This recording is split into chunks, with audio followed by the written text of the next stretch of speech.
Hello, and today shining the light on kidney disease is Miss Linda Kimble. She's the executive director at Cleveland MOTTEP. Let's welcome Linda Kimble. Thank you so much, Shirley, for having me, and thank you for this partnership. We're really excited about getting the word out about our organization, but really we're excited about this month and getting the word out about the importance of National Minority Donor Awareness Month and the brilliant idea that you had to shine the light on kidney disease. First of all, can you share with us your role at Cleveland MOTTEP as the executive director? So, Shirley, I have been the executive director for almost 13 years. I will be celebrating my 13th anniversary with Cleveland MOTTEP in October. I kind of have a history with Cleveland MOTTEP. When I was getting my master's in community health education, I actually was an intern under another executive director. So when I actually interviewed for this position and everything, I knew what the mission was. I knew the work that they were doing. And I was really excited about the possibility of actually becoming the new ED. So no 2 days are alike. And I think that's really good because I never get bored with my job and everything. So my job consists of writing grants, going out in the community, signing people up to become organ donors, implementing programs, working with our advisory board on how to guide our actual organization in the right way to help assist the community in knowing the needs of increasing awareness about organ, eye, and tissue donation in our community, but also to raise awareness about the relationship between organ failure, especially kidney failure, and health and wellness. A lot of times people only think about, oh, we're only going to tell people that they need to sign up to become organ donors. But we put that other prevention part into our programming also. So no 2 days are alike and everything. One of the cool things about, like I said before, is that we never get bored because we're writing grants, we're doing the programs, we're having fundraisers, we're talking to our grantees, we're talking to community members, we're doing all things, and every day is a new experience for us. Well, it sounds like you're very busy there at MOTTEP. And you mentioned one of the favorite things that we like to do with educating minorities about transplants. First of all, before we go there, let me thank you for partnering with us during this Shining the Light on Kidney Disease and the guest speakers that you have included with us. All of them have brought special things to share with the transplant community and everybody else who listens. So we appreciate that, and I hope that we'll be able to bond with some other activities that will help to educate people about the importance of organ donation. You mentioned that you're out in the community registering people to become organ donors. I know when we go out, we run into many people who will bring up those myths and misconceptions. Could you share with us some of the things that you run into that perhaps may stop people from saying yes to the gift of life? In the beginning, when I started actually working for Cleveland MOTTEP, I was kind of surprised about some of this, but it is now it's like more clear to me why some people have the myths. Some of the myths that we get is that I can't have a regular funeral because I would have to have a closed casket.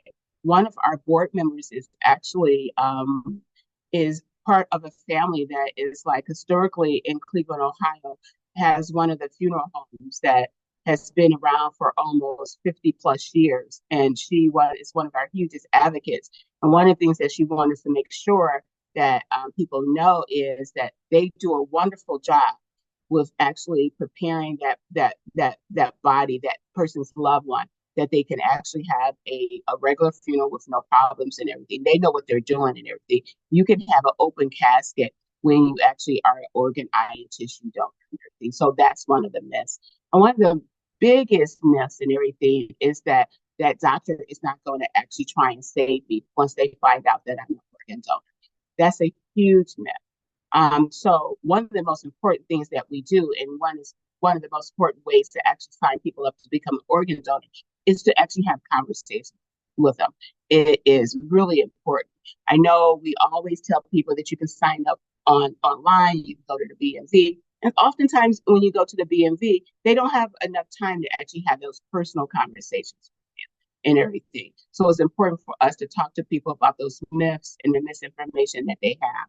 So there's a lot of different misinformation. That's why it's important for us to have those community educators talk to people and kind of give them the correct information about organ, eye, and tissue donation and transplantation and everything. So that's why we're out there talking to people. Another thing you mentioned while you were telling us a little bit about what you do is you mentioned grant writing. I had the pleasure of speaking with Shantae, and I know she's one of the recipients of your grants. Could you tell me how some of them are used to help the community? Thank you for asking that question. We are a small nonprofit. And let me back up just to let you know, we are actually myself and Wilhelmina Burnpong, who is our program coordinator. We're a very small team here at Cleveland MOTTEP, but we're actually housed at a dialysis center. So one of the things that really kind of pushes us to do our programming and makes us true advocates for our mission is that we see everyday dialysis patients. We see people who are waiting for kidneys, waiting for that transplant. We are housed at the Centers for Dialysis Care. Our salary and our fringe benefits are paid for by Centers for Dialysis Care. But most of our programming, we have to go out to different foundations, go out to different corporations and everything, and find funding. I had a background in writing grants and everything, but of course, grants for the environmental grants that I used to have to write is completely different from the grants that I have to write now. So we write grants on a regular basis to actually continue the work that we're doing. The grant that I wrote with Shantae Thomas that got us a grant to actually distribute this wonderful book about organ donation and kidney disease was from our county. On a regular basis, we're writing grants from the Cleveland Foundation, from the Mount Sinai Health Foundation, for our Youth Summit, etc. So on a regular basis, we're keeping our eyes open for how we can partner with a foundation, how we can partner with a banking institution that would give us money. Recently, Fifth Third Bank here in Cleveland, Ohio, gave us a check for $10,000 to actually implement a program that's called How to Talk to Your Healthcare Provider, because we realize, especially in our community, that oftentimes people go into the doctor and they're not being their own health advocate. And we know we need to be our own health advocate and ask the right questions. Ask the doctor, why are you giving me this medication? Why am I having this health? Why am I having this health procedure and everything? So through the monies that we got from Fifth Third Bank, we are able to actually implement this program. We also got another grant, some more money from another grant to actually implement a program to actually talk to people about chronic diseases that causes problems with your organs and everything. So we're oftentimes writing grant applications, writing full grants and everything. And it's something that with nonprofits, you're often, like I said before, on the lookout for those grants to actually keep your community as healthy as possible. Now, while you were speaking there, you mentioned that you were housed at the dialysis center. Now, that has to be very inspirational, seeing dialysis patients. I don't know if you're on a personal level with them, but could you share a little about that experience being housed there? Most definitely. So like I said before, I've been with Cleveland MOTTEP for 13 years. and it's quite unusual. Most of the MOTTEP sites are actually housed at an OPO or an organ procurement organization, and we're the odd man out a little bit as far as our organization, Cleveland MOTTEP, because we are housed at a actual dialysis center. It it is a it's an experience like no other because we do see the patients on a regular basis, but we also interact with other staff here at the dialysis center. So we hear about the other staffs and the stories that they have with clinical staff, as far as the dietitians, as far as the social workers and everything. And we also not only hear about the stories when patients pass away waiting for a actual kidney, which is the sad stories, but we also hear about the inspirational stories when they receive kidneys. And that's what really makes us kind of drive our programs ahead and keep on like begging for this money. And some oftentimes I do feel like we're not begging for the money, but we keep on going full force to look for the money because we know it's important for us to do what we're doing and everything, Shirley. We are going to have one of the guests that we're going to have on your for the shining light on kidney disease is a young lady named Fatima Wood. Um, she once upon a time, not too long ago, she was a CDC patient. She just received her kidney in May. She did a lot of different programming for us. She was really there. She wanted to be an advocate for people to learn more about signing up to become an organ donor, about health and wellness and everything. And we found out in May that she received her organ. So it gives us a special place for us to see the need for organ donation and transplantation, with us being housed here, with us working with the patients, with us working with the different people who work directly with the patients and everything, talking to their dietitian, working on the programs that they actually specifically doing. At Centers for Dialysis Care, we actually have art therapists here, music therapists. So we always jump in and help them out. One of the programs we also have is a food pantry where they give out produce boxes and everything. We jump in and help them when we can with that and everything. So we're seeing patients on a regular basis. So we put the faces with the names of the patients and everything, so we know why we're doing what we're doing. Out of all the things that are done for the dialysis patients, what do you feel is the greatest need for them?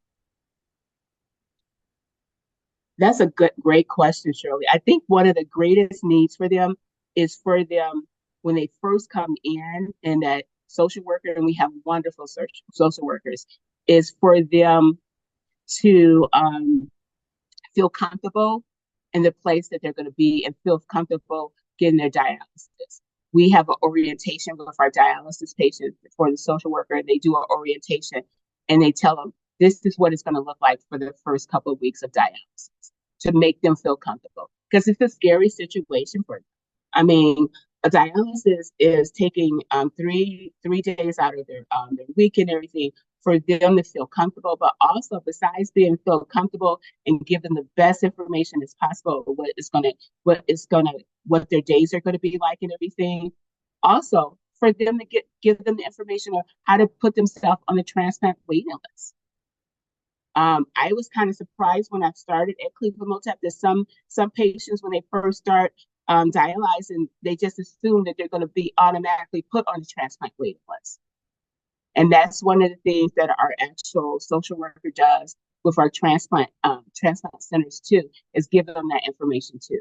That's the most important thing that they need to get, is the best information as possible as being a first time actual dialysis patient. I only have one more question for you, and then we'll see if we have questions from any of the guests. What is your most rewarding part of working there at Cleveland MOTTEP? Mm-hmm. You have some really good questions, Shirley. Oh my goodness. I think my most rewarding part of being an executive director at Cleveland MOTTEP is even though sometimes I think, oh, another weekend of working out in the community, another outreach, oh, it's taking my weekends away. It's actually um, like being at the youth summit and realizing that people are getting are are absorbing the information that we're giving them. It can be, oh, that's the reason why people need to sign up to become an organ donor. I didn't realize we're in the wait list more so than anybody else. Oh, this is the reason why I should be exercising. This is the reason why I should be eating well. Or seeing the young faces of young people doing yoga and putting the connection together of exercising and staying healthy and everything and keeping your organs healthy and everything. I think that's what actually I really love about what I'm doing is making that connection that we're making a difference out in our community, especially out in our community of African Americans. That I'm making a difference, and possibly we can be saving some people's lives. Yes. Working with purpose certainly makes a difference, and it makes every day rewarding. Yes. Thank you so much, Shirley, for having us and everything. Wilhelmina, if you want to add anything at all about Cleveland MOTTEP and our programming and what actually makes you excited about Cleveland MOTTEP and our role in the industry in which we are a part of. I'll share a little bit about myself. So I've always been passionate about health education. I think educating people is the most important thing. People don't know what they don't know. I do really enjoy also talking to people. I think every community event we go to, we get something. Either we give people information about something they had no idea about. The last one I remember, this young man, he came up to me and he was like, well, I don't know about organ donation because somebody I've heard that they, take people's organs like in the emergency room. And I'm like, the doctor that does the transplant and the doctor in the emergency room are not the same people. They're not even worried about the same different things. The person in the emergency room is trying to save your life right now. The transplant doctor, that's a whole different process. So yeah, I don't know. I think we are, as African Americans and minorities, like we are on the front end of a lot of things. And sometimes there's a lot of miseducation that is surrounded in a lot of things. So trying to always kind of reconcile those things for people. Well, ladies, I certainly thank each one of you for coming on this morning and helping us to spread awareness among our communities and all of our listeners. And with that thought in mind, please have a wonderful day. Thank you.